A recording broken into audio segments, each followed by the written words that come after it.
Herkese salam əziz dostlar. Necəsiniz? Ümidvaram ki, yaxşı olarsınız. Mən Laçın rayonunun Məhəmməd Səfərov adına Qozlu kənd tam orta məktəbinin 7 sinif şagirdi Ayşə Hacıyeva. Bugün mən sizə Bilgenin macəraları haqqında məlumat verəcəm. Əslində siz bu kitabı oxuyanda özünüz də hətta macəralara girəcəksiniz.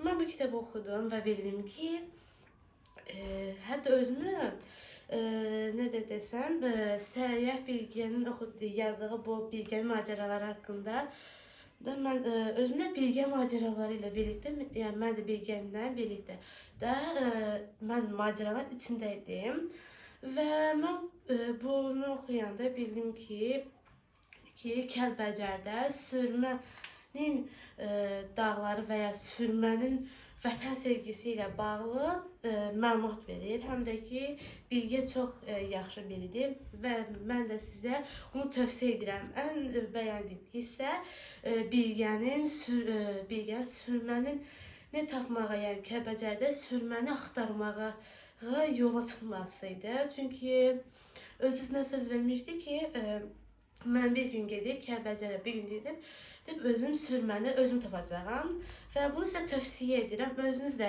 sanki macəranın içində olacaqsınız. Sağ olun, salamat qalın.